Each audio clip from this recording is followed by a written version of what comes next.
Alright, so bumili na ako kaagad ng dalawa dito sa LV's. Ang isa ay sweet at isa ay native. So, tingnan mo naman siya. Wow. Thick. Thick. We're gonna get a bite of this. So, agat muna. Wow, bro. Tara.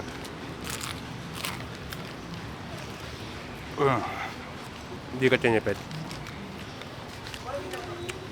Of course, ang Ilocos Empanada ay nahaluan ng salsa, may regado siya. So, di ka magdo ketchup, tsaka suka. At yung suka nila, just with context, hindi siya basta suka. It's suka Ilocano, or suka Iloco.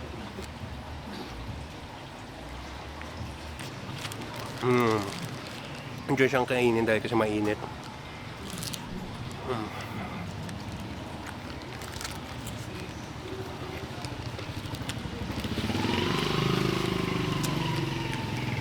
Chop niya as is pero kasi yung mga authentic na Ilocano, makain sila, they prefer ketchup. So, lamig pa ng ketchup oh.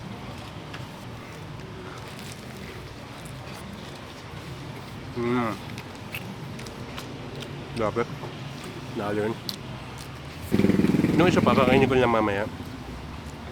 Doon ko nakain sa hotel. Pero yun, para na yun sa IG. Ito, para sa YouTube.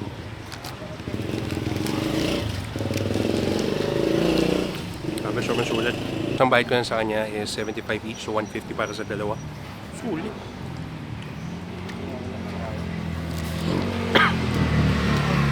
Pusin ko na muna ito, balikan ko kayo.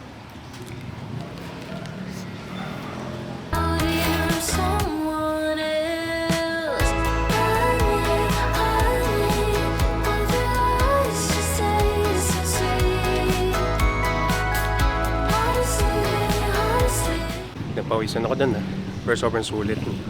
Kung sakali na hindi kayo magawin ng Batak, you could go here sa LV's. And I think yung nakuha ko ata is yung native dahil kasi I don't think that's the sweet one. Yeah. But anyways, meron pang isang empanada para mamaya. At dahil medyo walking distance lang naman siya papunta dun sa hotel, I could probably get one more tomorrow. Pero baka umikot na ako ng palengke. Alright, so with that said, teka, lipat muna tayo ng pwesto. As I mentioned, papatanakan lang naman tayo ng palengke. So, kuha tayo ng tricycle, tapos punta tayo doon.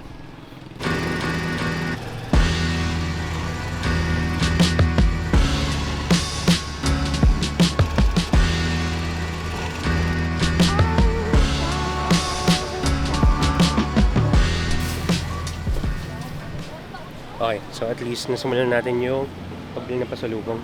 Dito daw sa pasalubong center, nasa may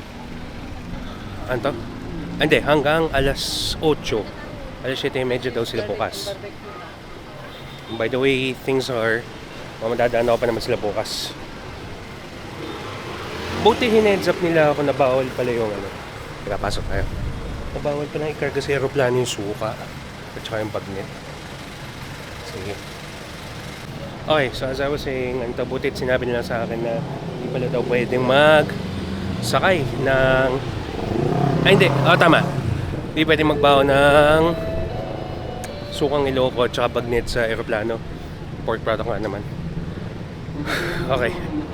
So, wala din kasi akong makita na maliit na bote ng suka Iloco eh. So, I guess it's a blessing in disguise.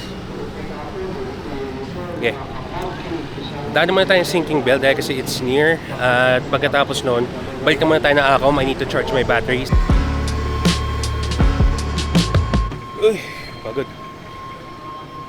Okay, ako ay umikot dito sa likod ng elementary school at interesting, no? Kinonvert nila yung lumang building tapos ginawa nila hypermart. Angas, no? Kulit. Totoo siya mo, ang dami mga heritage buildings dito sa Lawag na isa nga naman din demolish, iningatan na lang nila. Which is good, sustainable. Alright, sige. Dito na tayo sa Sinking Bell.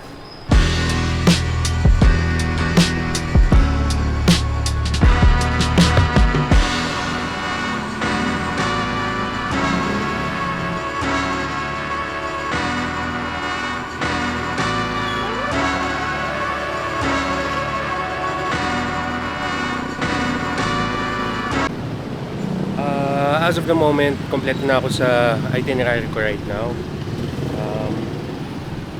Sige, tayo ay bumalik naman sa accommodation. Right, so Spanish latte. Nakakatawa, no? Meron din silang loyalty program. So pag naka 5 drinks ka, you get 1 free. Ang galing! Tapos fairly priced dahil kasi ito, gantong kalaki, nasa 110 na. Yung gantong presyo sa commercial, sa Starbucks, mga ganun. Easily less than 200 and above 150. Yeah, I just can't wait to lie down there kasi nung upo ako kanina doon sa upuan nila, nakakamdam ako yung pagod eh. Pag mga ganito, pag naghahanap ng pahinga yung katawan mo pa, you really gotta give it. Pero ang advantage dapat nun is nandito ka na dapat sa hotel, which is coincidentally we are. Okay, tingnan ulit natin kung ano pwede natin ikutin ngayong hapon paggabi.